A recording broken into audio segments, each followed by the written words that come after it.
club today for the first time. I'm so excited. So I went to the store to grab some things to make like our spread. Let me show you the haul. So we have sparkling white grape juice and sparkling cider because I don't drink and a few of the women that are coming are pregnant. Good morning. I saw these little charcuterie bites. They look really cute. It has pepperoni and salami. And then these little wraps. I decided I'm also going to make pigs in a blanket, so I got stuff for that. And I'm making Oreo balls, which are the easiest dessert in the world because it's just Oreos and cream cheese. So I'm going to put away the rest of my groceries because everything else I got was like our groceries for the week. I can't believe I almost forgot the stars of the show. Oh, they smell so good. So the book that we read was the Unmaking of June Farrow, and throughout the book flowers are really important. So I got these flowers and we are going to attempt a flower pounding craft. I've never tried it before, so it could flop.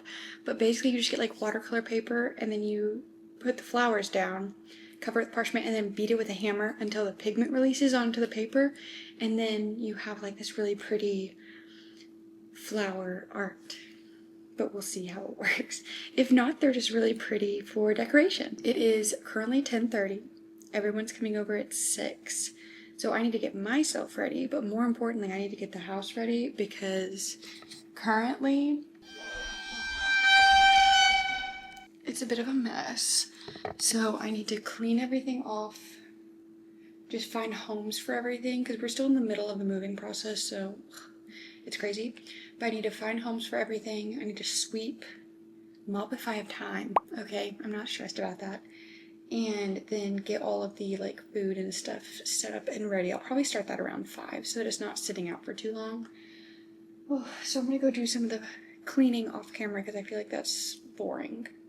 And I'll check back in for the fun stuff.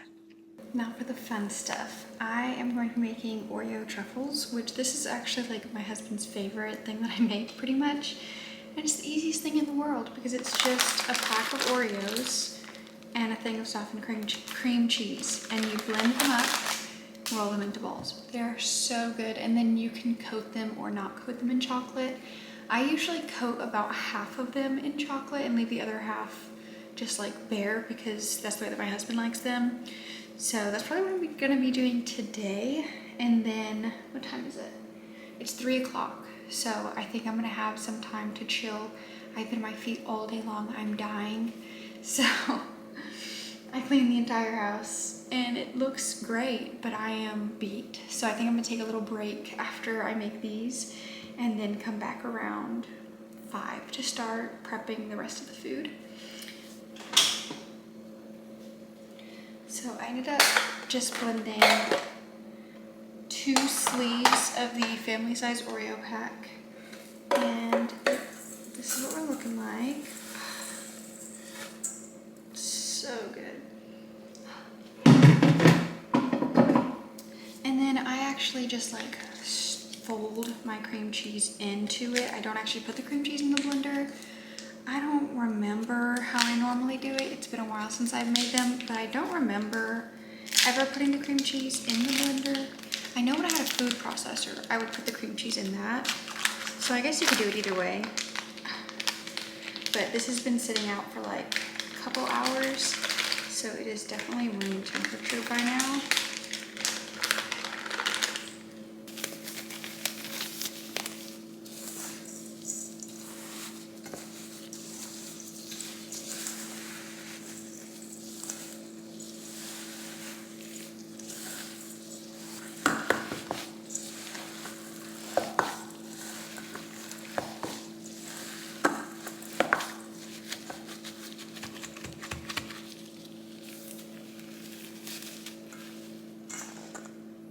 So once it's all mixed together, I think I normally let them chill for a little bit and then roll them, but you don't have to. It just makes the rolling a little bit easier.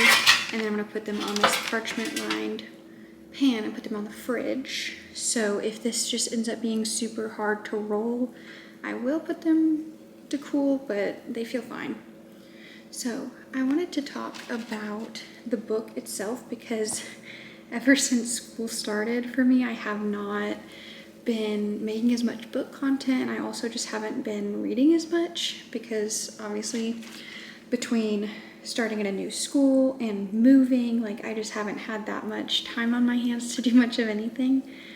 But I started this book club last month, so in July, and we read Frida McFadden's book.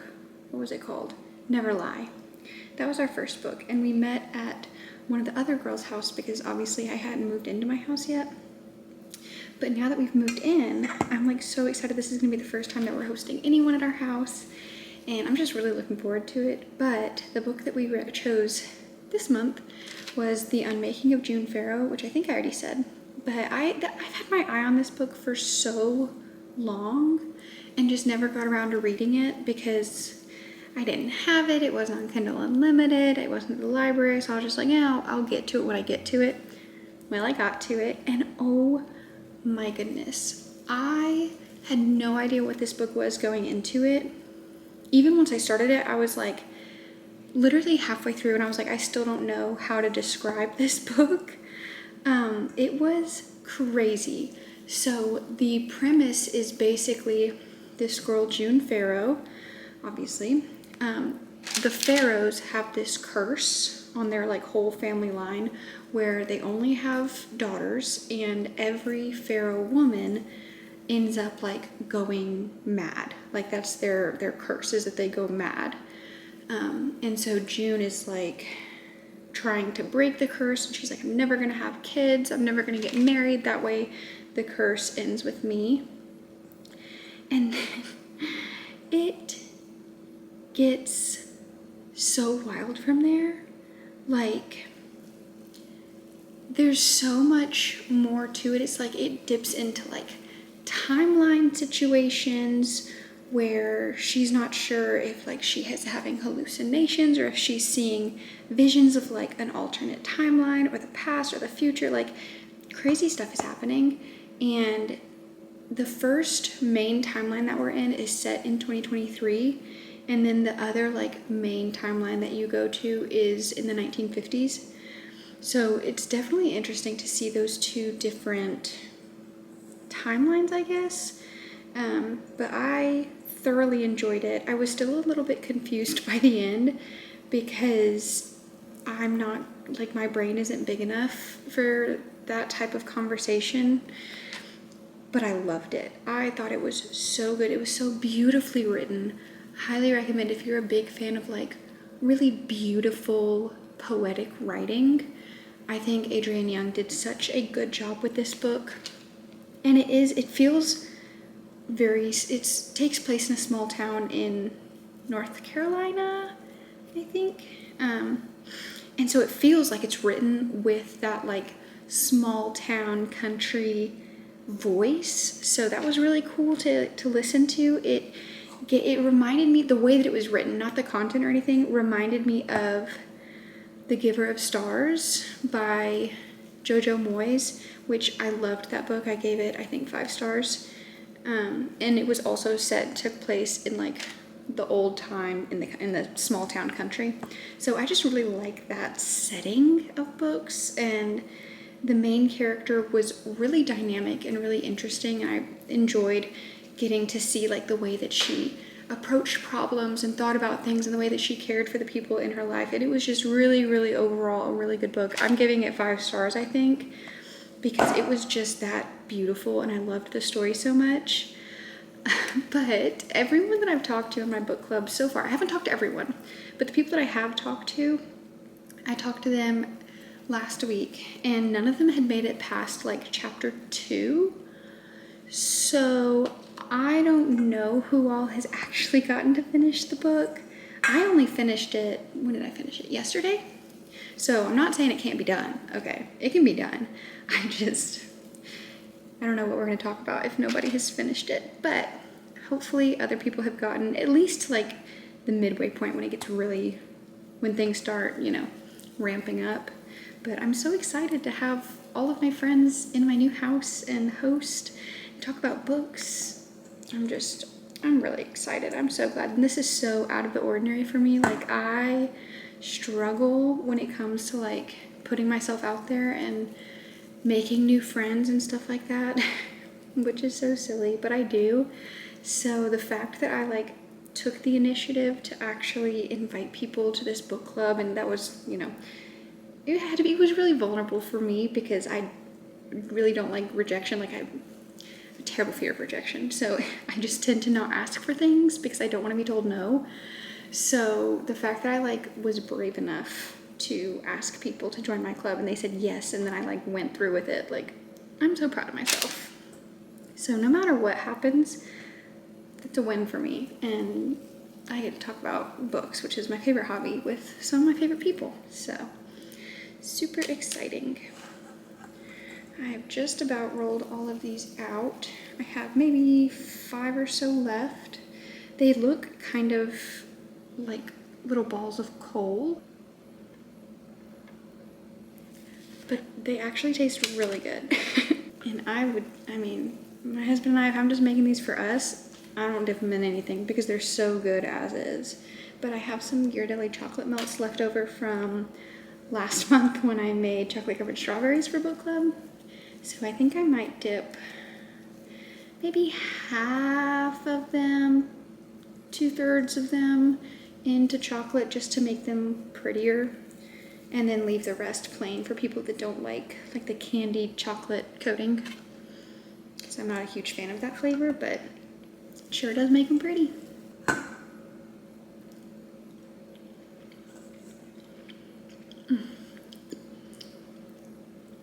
You know, sometimes you just gotta keep it simple. This is so freaking good.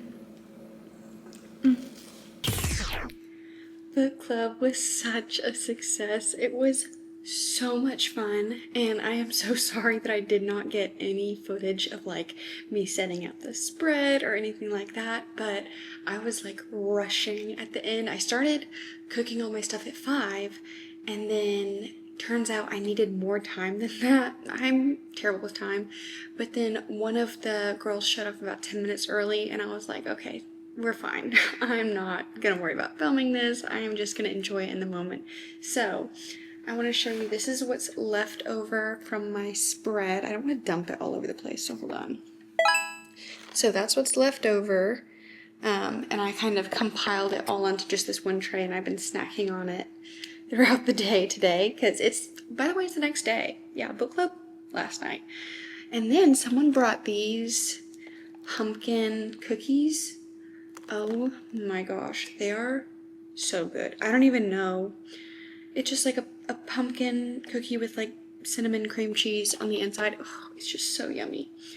And then look what my husband made, okay? Because he saw all of my flowers and he was like, oh, do you want me to make this for you? Look what he made. Isn't that so gorgeous? It's this little Lego dried floral centerpiece that my mom actually got for him last Christmas, and he just hasn't put it together. And so he was like, I'll make this for your little book club. So this is our centerpiece. So sweet, so cute. And I also want to say that the flower pounding was so fun and so like chaotic, because I only have one hammer, and I was going to ask them to bring their own hammers, but I was like, oh, I don't know, and I just ended up not asking. I should have, but this is what mine ended up looking like. We had to get, so we were like, okay, we don't want to just like wait and take turns with the hammer, so I was looking for anything heavy enough to like get the pigment out of the flowers, and I found some like weighted screwdrivers. So we had a hammer, a meat tenderizer, and 2 screwdrivers, and we were all just going to town on these flowers. So I didn't remember to take a picture of like anything. I didn't take any pictures last night. I was so in the moment, but I need to get better at taking pictures. But this is how my flower pounding turned out. So I used leaves first, and then I went with a bunch of different flowers. Turns out roses don't work. So if you want to do flower pounding, don't do roses. I think they're too waxy for the pigment to release, we found that the best types of flowers for flower pounding are going to be flowers like this. So the baby's breath did amazing, and we think that it's because it's just white baby's breath that they painted pink, so the pink pigment came off very easily. And then I don't know what these flowers are called, but like these yellow ones did really well and the purple ones did really well. So if that is something that you're interested in, it was a lot of fun. And now I have this pretty abstract piece of art. Some of the girls said that they were going to go home and like keep going, like colored in with colored pencils, or take like a pen and do outlines and stuff and just like make it even prettier. But I think I'm just going to, I don't know if I want to frame it or not, but right now it's just hanging up on my fridge, and I think it's so pretty.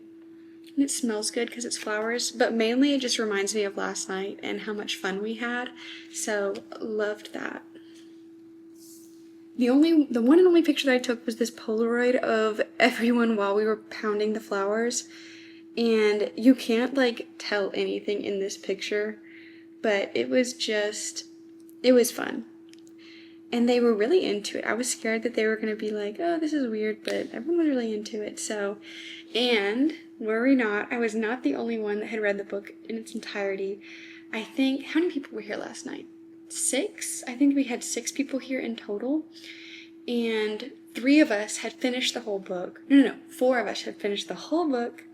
1 made it to about 50%, and then the other made it to about 75%. So we could talk about everything without, like, they were okay with spoilers, thank goodness. So we just talked about everything, and it was such a blast. And I'm so looking forward to next month hosting again. So next month we'll be hosting probably beginning to middle of August. No, not even close. Beginning to middle of October. So we're definitely going for a stronger fall vibe. So I think this month I have a poll going right now to see what book we want to pick. But there's a lot of like thrillers and also just like cozy mysteries and like fall themed books, which is really hard to find, like fall themed books. So we'll see. I'll let y'all know what we end up picking. If you liked seeing this, please let me know so I can do it again next month, and I will try to do better next month about actually filming the whole thing and kind of bringing you along a little bit better than I did this time. But you know what? You live and learn, okay? This is my first time trying to host and film something, so I'm gonna give myself some grace, and I think I did a pretty good job. But if you did like this video, let me know by liking it, commenting that you would like to see it again. If you have hosted in the past and you have some suggestions or some ideas, please let me know, because I'm always looking for kind of new ideas and new things to do. But thank you so much once again, and I hope that you subscribe so that I can see you in the next one. Bye!